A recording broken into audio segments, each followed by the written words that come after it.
Hi guys, welcome back to my channel. So I am, as you guys already know कि मैंने एक series start करी हुई है जिसके अंदर मैं यूपी स्टेट मेडिकल फैकल्टी के जो भी लास्ट 5 इयर्स के क्वेश्चन पेपर्स है उसमें से जो क्वेश्चंस है उन्हें एक एक करके मैं बता रही हूँ उनके आंसर्स। तो मैंने इससे पहले भी 4 या 5 वीडियोस पोस्ट करी हुई हैं, तो आज भी उसी का ही पार्ट है ये, जिसके अंदर हम पढ़ेंगे डिफाइन प्लासेंटा प्रेविया। मतलब प्लासेंटा प्रेविया क्या होता है उस बारे में आज पढ़ेंगे। ये भी बहुत ज़्यादा इम्पॉर्टेंट टॉपिक है, बहुत बार पूछा गया है क्वेश्चन पेपर के अंदर। एंड बहुत चांसेस होते हैं ये वाले क्वेश्चंस जो होते हैं जो पेपर में पहले आए हुए होते हैं इनके रिपीट होने के।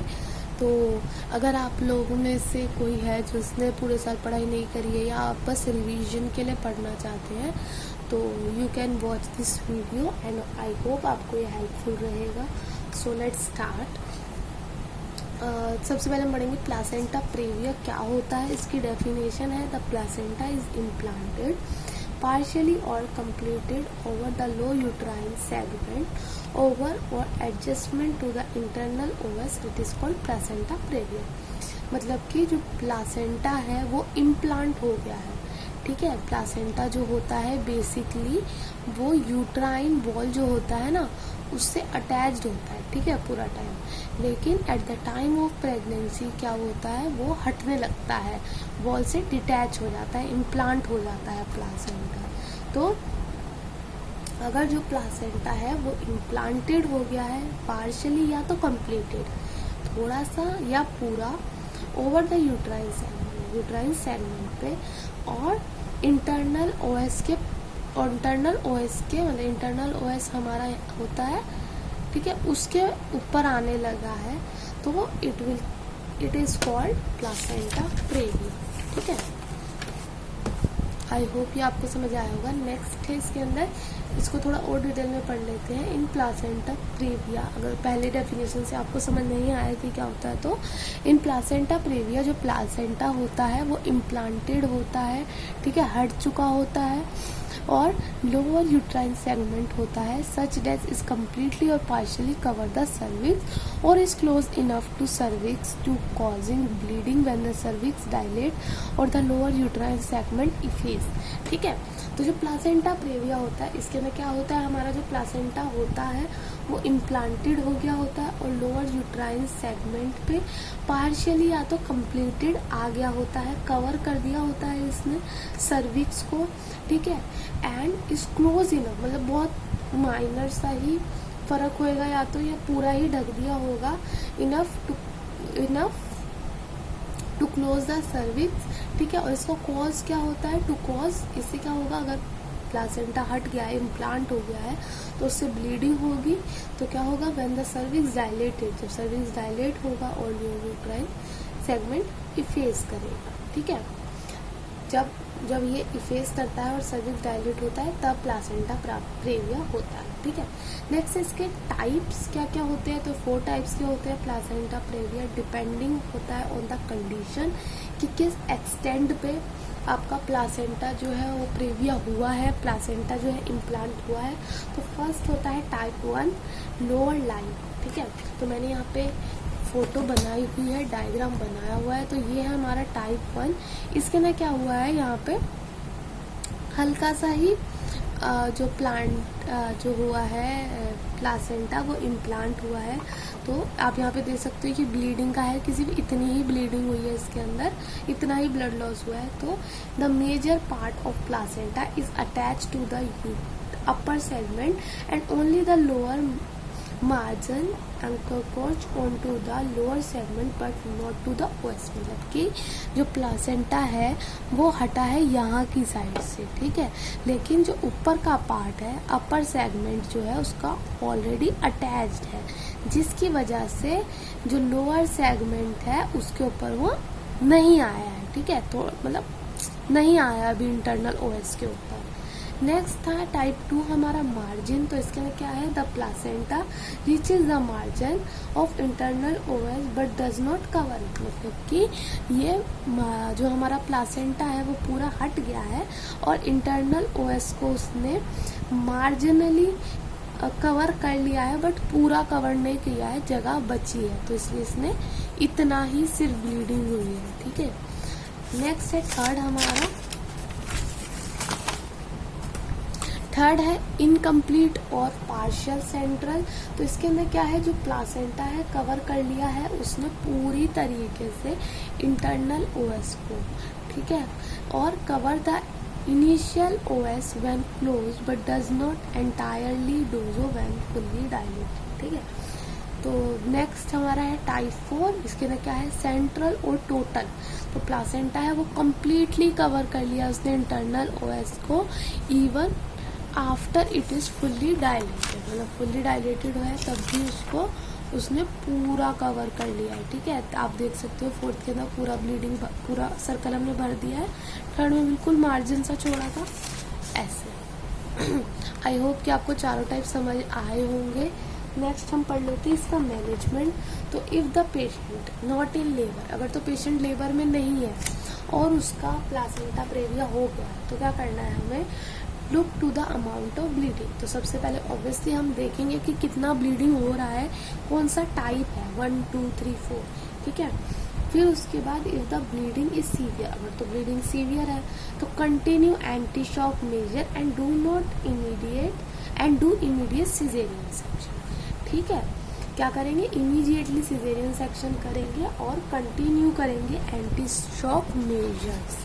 नेक्स्ट, अगर तो ब्लीडिंग स्लाइटली है, कम है, तो look to the gestational age, मतलब कितने दिन हुए हैं, कि प्री टर्म लेबर तो नहीं है, ये चेक करेंगे। ठीक है, गेस्टेशनल एज करेंगे, कितने वीक्स हो गए हैं, तो उसमें भी कंडीशन है। अगर तो आपके 37 वीक्स कंप्लीट हो गए हैं, ठीक है, और मोर, तो इसमें लिखा है 36 वीक्स भी हो सकता है, कुछ ऑथर्स के बुक टू बुक वेरी करता है, तो इसलिए, और more pregnancy is terminated by induction of labour और सिजेरियन सेक्शन। अगर 37 वीक कंप्लीट हो गए हैं तो हम क्या करेंगे, टर्मिनेट कर देंगे प्रेगनेंसी को बाय इंड्यूसिंग ऑफ लेबर और सिजेरियन सेक्शन। ठीक है, at this time the fetus is mature and the mother will be in a risk of severe hemorrhage as term approaches। ठीक है, तो इसके टाइम के अंदर हो सकता है कि जो बेबी है वो मैच्योर होगा इस टाइम तक, और मदर को हाई चांस है सीवियर हैमरेज होने का इसके अंदर।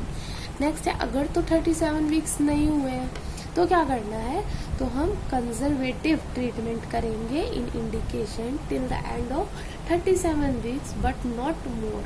मतलब हम कोशिश करेंगे, कंजर्वेटिव ट्रीटमेंट करेंगे, कंजर्व करने की कोशिश करेंगे फीटस को, प्रेगनेंसी को, कि 37 वीक्स कंप्लीट हो जाए, उसके बाद हम उसको निकाल लेंगे। उसके बाद हम उसको सिजेरियन सेक्शन से या इंड्यूस करके लेबर हम बेबी डिलीवर करवा देंगे, उससे ज़्यादा हम नहीं कराएंगे, मतलब ज़्यादा एक्सटेंड नहीं करेंगे टाइम को। ठीक है, नेक्स्ट है हमारा कंजर्वेटिव ट्रीटमेंट। कंजर्वेटिव ट्रीटमेंट क्या होता है, पहले हमने कौन सा ट्रीटमेंट पढ़ा था, the patient is not in labour, इसी का पार्ट है ये। कंजर्वेटिव ट्रीटमेंट हम क्या करेंगे, अगर तो पेशेंट इज केप्ट हॉस्पिटलाइज्ड, अगर तो पेशेंट हॉस्पिटलाइज्ड है with bed rest and observation till delivery. ठीक है, मतलब कि अभी यहाँ पे हमने पढ़ा था ना कि हम कंजर्व करेंगे, यहाँ पे जब हम ये था, अगर लेस देन 37 वीक्स है तो कंजर्वेटिव ट्रीटमेंट करेंगे ना, तो उसके लिए क्या करेंगे हम ये बता रहे हैं इसके अंदर। ठीक है, तो कंजर्वेटिव ट्रीटमेंट के हम लोग क्या करेंगे, पेशेंट को हॉस्पिटल के अंदर ही रखेंगे, बेड रेस्ट पे रखेंगे और ऑब्जर्वेशन करेंगे बेबी की, मतलब मदर की, जब तक कि डिलीवरी नहीं हो जाती। ठीक है, anaemia should be corrected if present, अगर मदर को अनीमिया है तो उसको करेक्ट करेंगे, ब्लड अमाउंट प्रॉपर होनी चाहिए मदर के अंदर। नेक्स्ट, ऑब्जर्वेशन करेंगे फीटल वेलबींग की, फीटस सही है या नहीं। Anti D immunoglobulin is given for RH negative mother, अगर तो मदर RH नेगेटिव है तो हम उसे एंटी डी इमोग्लोबिन ड्रग दे देंगे। ठीक है, नेक्स्ट है, अगर तो पेशेंट लेबर में है, ठीक है, पहले हमने ये पढ़ा है लेबर में नहीं है, अब पढ़ेंगे लेबर में अगर तो है तो क्या करना है, सबसे पहले वजाइनल एग्जामिनेशन करेंगे। ठीक है, under the previously mentioned precautions, ठीक है, पिछले प्रिकॉशंस लेकर। फिर according to the findings the patient will be delivered either vaginally by amniotomy, oxytocin और बाय सिजेरियन सेक्शन। ठीक है, मतलब हम लोग फाइंड करेंगे तो या तो पेशेंट की डिलीवरी करा देंगे वजाइनली या एमनियोटमी करा के ऑक्सीटोसिन के साथ या सिजेरियन सेक्शन। ठीक है, अब इसमें भी चांसेस हैं, दो हमने लिखा है कि या तो वजाइनल होगी या सिजेरियन होगी। तो वजाइनल अगर हो रही है तो हम क्या करेंगे कि प्लासेंटा प्रेविया इज लेटरस और मार्जिनली एंटीरियर्स, मतलब कि 2 स्टेज में ही हम सिर्फ प्लासेंटा प्रेवी, मतलब 2 स्टेज के टाइप 1 या टाइप 2 में अगर है पेशेंट तभी हम उसकी वजाइनल डिलीवरी कराएंगे। ठीक है, फिर है ब्लीडिंग इज स्लाइट, अगर तो ब्लीडिंग स्लाइट है और अगर तो पेशेंट वर्टेक्स है तभी कराएंगे। एडिक्वेट पेल्विस है with no soft tissue obstruction, अगर तो पेल्विस है एडिक्वेट और नो सॉफ्ट टिश्यू ऑब्स्ट्रक्शन है। पार्शियली डायलेटेड, पार्शियली भी डायलेटेड है सर्विक्स तो हम अलाउ करेंगे एमनियोटमी। ठीक है, नेक्स्ट अगर सिजेरियन सेक्शन हम कौन सी कंडीशन में करेंगे तो फर्स्ट है placenta praevia centralised whether complete और incomplete even if the fetal is dead, मतलब कि टाइप 1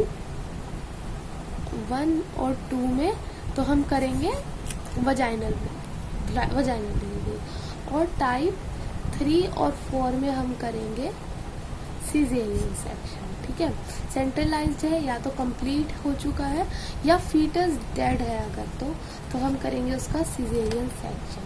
ठीक है, next placenta praevia marginalis posterior.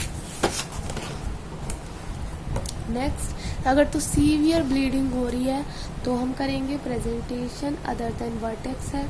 Other obstructive indication अगर हमें शो हो रहे हैं जैसे कि कॉन्ट्रैक्टेड पेल्विस है, कॉर्ड प्रोलैप्स है या एल्डरली प्राइमरी ग्रेविडा है या वासा प्रेविया है, इनमें से कोई भी कंडीशन अगर हमें शो हो रही है तो हम सिजेरियन सेक्शन ही करेंगे।